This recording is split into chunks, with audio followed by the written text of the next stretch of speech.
et on disposa sous leurs yeux écarquillés de la gelée aux jujubes, du ramequin de fromage blanc, des beignets d'ananas, des dattes fourrées au cerneau de noix, des soufflés de litchi, des fritèches de mangue, et cent autres merveilles qui unissaient la tradition indienne et les récentes acquisitions faites par les voyageurs en Idumée et en Palestine.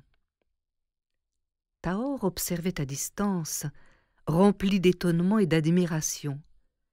La nuit était tombée, des torches résineuses baignaient la scène d'une lumière douce, discrète et dorée.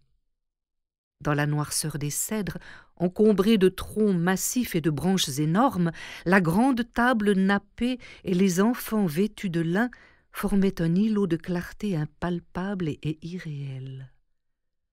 On pouvait se demander s'il s'agissait d'une horde de gamins bien vivants, accourus pour se régaler, ou une théorie d'âmes innocentes et défuntes, flottant comme une fragile constellation dans le ciel nocturne.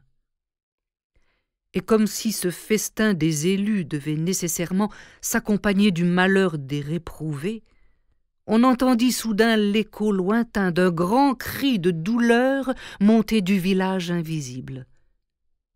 Les friandises qu'on avait déversées à foison sur la table furent vite oubliées quand on vit arriver sur un brancard porté par 4 hommes la pièce montée géante, chef-d'œuvre d'architecture pâtissière.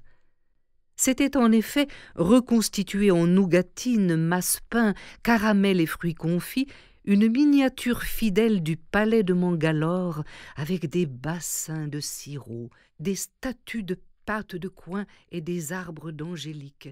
On n'avait même pas oublié les 5 éléphants du voyage, modelés dans de la pâte d'amande avec des défenses de sucre candé.